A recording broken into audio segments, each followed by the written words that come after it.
Miniature Market has thousands of board games at discounted prices. Click the direct link below to see all of those discounted games. Hello my friends, today we're going to be going up into the sky, onto sky islands, and building structures onto different districts. We're going to be building small, medium, large, and even wonders. Today we're taking a look at Skyrise. This is a game from Roxley Games, and so it's an auction game with a little bit of abstract aspect of it, and spatial aspect. So let me show you how it's played. I'll see you on the other side.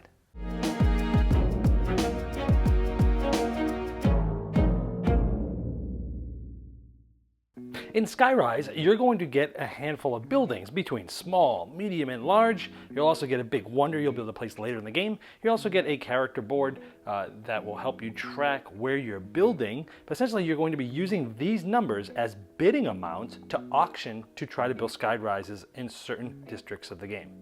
So here I have Skyrise set up 4 players. We're about halfway through the first era. The game's played over 2 different eras.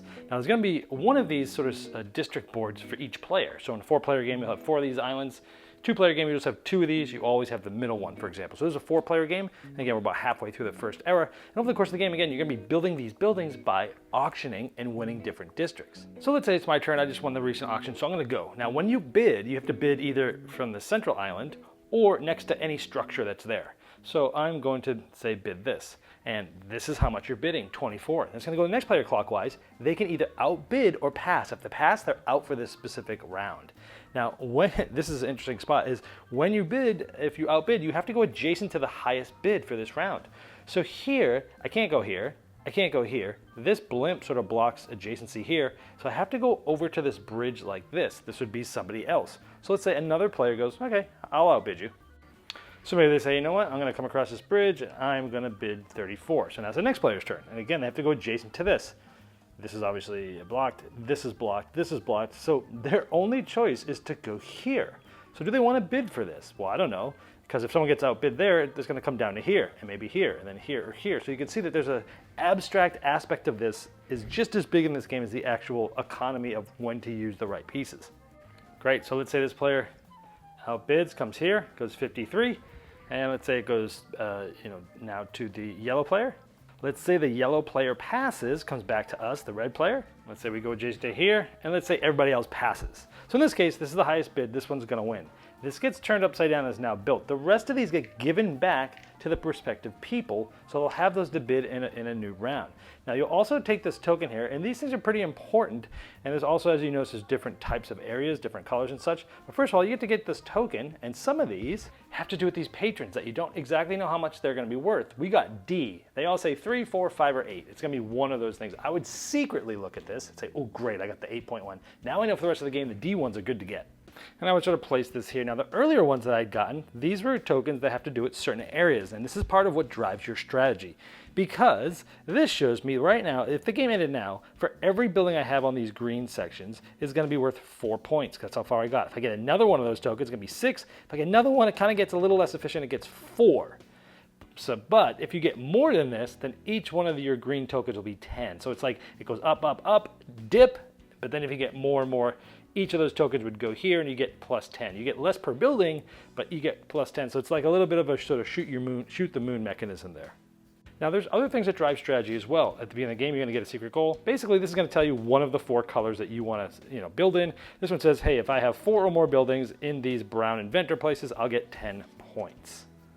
And that's good because the one I just built in was brown, the one I built in earlier is brown, so I'm already halfway to that goal. Now, there are other things that drive strategies because each player has a certain amount of buildings, and once the first player runs out of these buildings, it's going to end the era 1. You're going to go through scoring, and you're going to score for each of those island boards. There's 5 of them if you're playing on a 4-player game. Whoever has the most tallest buildings in the island is going to get 5 points. If you're tied, you go to who is after that, who has the most medium, and so on and so forth. So you're trying to control islands for points.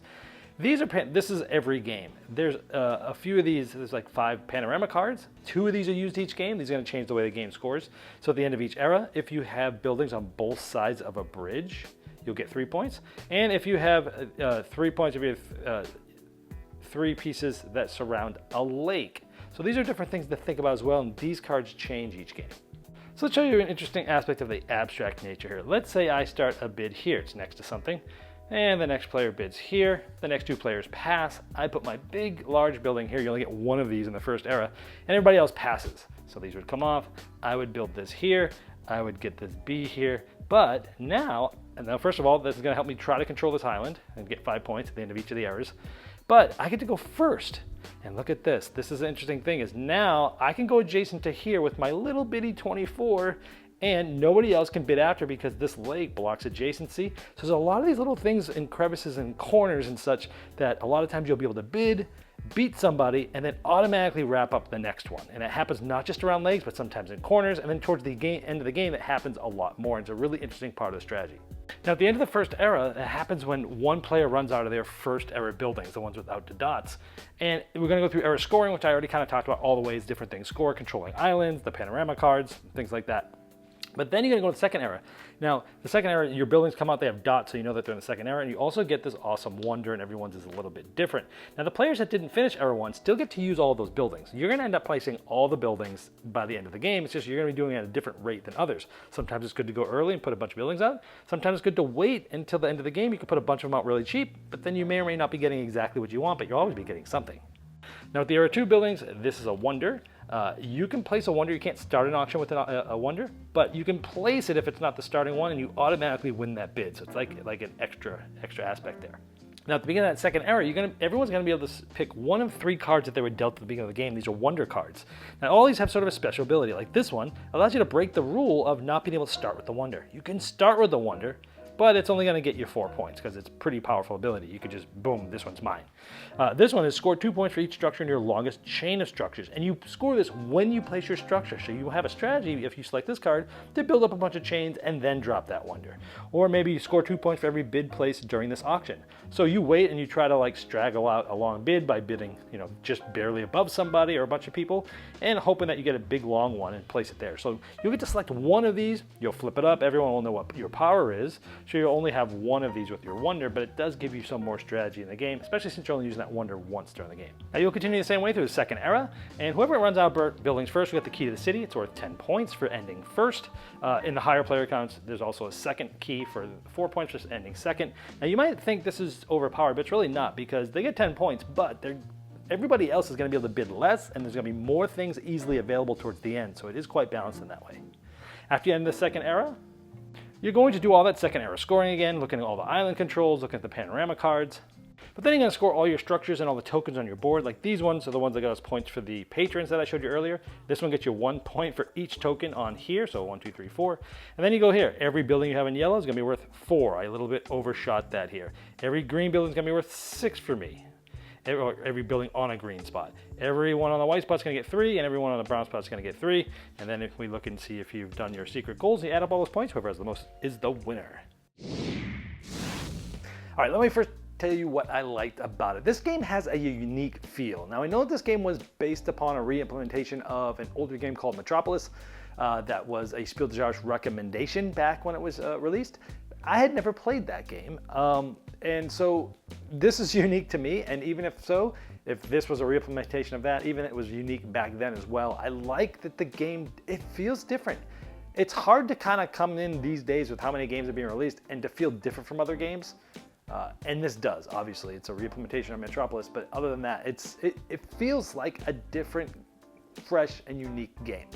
I love the twist on the auction, where I've always liked the auction mechanism where you like bump somebody off from where they're auctioning, they get that person back, and then they can bump you off again or bump this, and there's like set values and you're bumping things off, and that's kind of how this works, but in a more sort of abstract way, not just I'm gonna bump you off this auction track or this auction track. It's like, no, I'm gonna outbid you, which is now going to change the decision for the person who's after me, because now where they can place an outbid is gonna change. And you can actually look ahead and go, if I bid here, they're likely gonna bid here. These two are probably gonna pass. I can go here and get the one I really want, trying to bait them into getting the spacer you want. It's probably the most interesting part of the game, which is this whole twist on the auction mechanism and deciding where you want to auction and when to get in there and when not to, and where to start and where you think the auction is going to go and where should you take this. And you're like, it's just really interesting. The abstract spatial nature of this is, again, also pretty much the best aspect of it. There's a lot here for how light the game is. I mean, you're literally just either saying pass or placing a building with a number. Like, that mechanically is all you're doing, which is pretty light mechanically. But man, there's a lot of decision space in there. I love when you're doing this, you're trying to bid maybe just to ensure that nobody else goes to that one right now, right? Maybe you're out of a lot of large buildings, a lot of larger numbers. It's towards the end of the first era. Someone bids next to something that you really want. You happen to have something that can outbid them, but you're likely, you're probably not going to win, but that's okay. You put it there. No one's going to win that now, and you're trying to like strengthen that out, lengthen that out to get to the second era when you do have the buildings and the firepower again to possibly go there and lock that spot down. So I like it. Sometimes you're bidding not just really to win, but to really influence where people can't win right now and where you want it to go. And it's just a really interesting dichotomy that happens there. I like the randomized tokens. Every game, those are going to get randomly laid out, and so you're looking for patterns of like, well, this color district goes with my, my special scoring, my unique scoring. But it also has a token that goes with this other thing that I already have a bunch of, right? And so, especially towards the end, you're looking at where you want to be more sufficient. You're like, oh, this is a perfect match.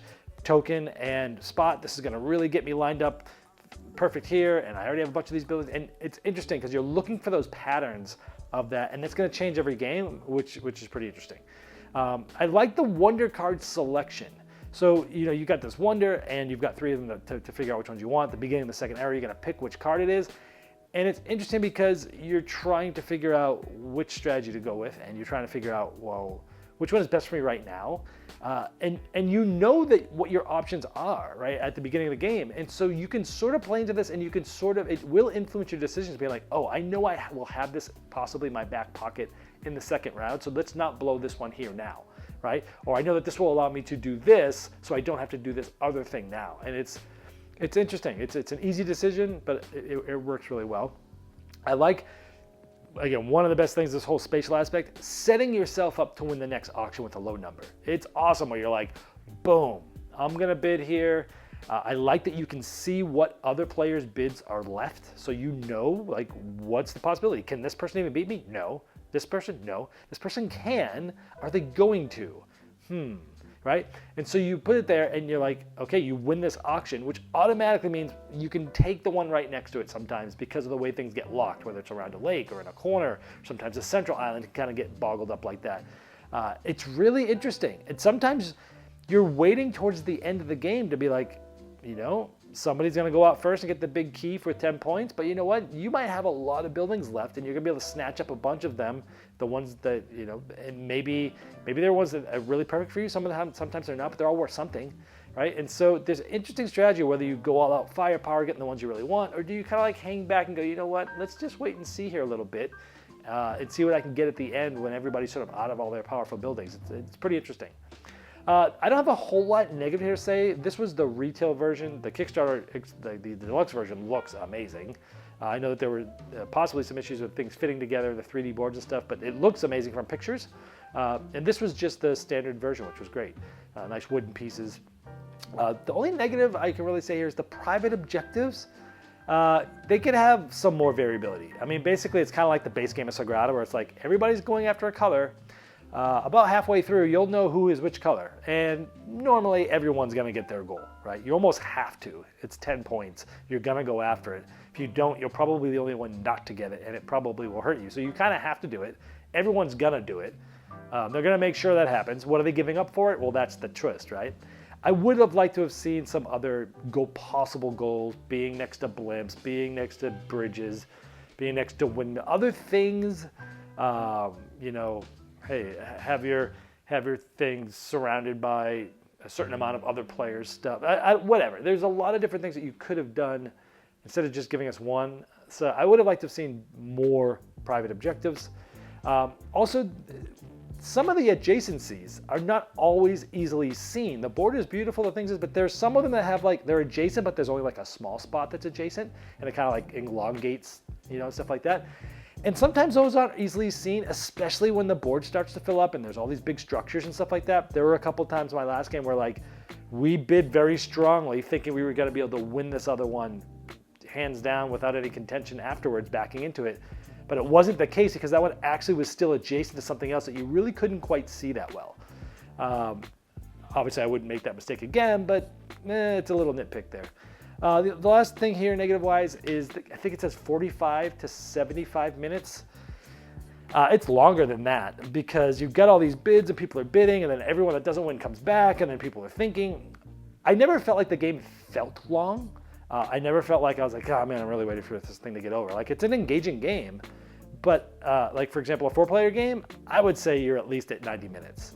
Sometimes even longer if people's first play and stuff like that. And that is pretty long for a game that's this light. I would have liked to seen it reeled in just a little bit, but at the same time, I was never really looking at my watch being like, oh, this thing should have been over 15 minutes ago. So it is longer than advertised, but that you should know. Didn't portray, I mean, sure, if it was a little shorter, it would have been better, but it wasn't a huge detraction. So that's my positives and negatives for Skyrise. I've been a Game Boy Geek, breaking down barriers, growing relationships with board games, and helping you on the next one you love. Game Toppers upgrades every game you play, and if you missed their 4.0 Kickstarter, you can still late pledge and take advantage of over 40 unlocked stretch goals and early fulfillment. This campaign featured a new Young Sherlock table, perfect for children's gaming, and movable coffee table, 10 new thematic mats by top artists like Vincent Dutray, a new designer art series Minecraft topper with thematic art from Brent Woodside, and some of the best package deals they've had, including game mat bundles. Go to GameToppersLLC.com or click the link below to late pledge now.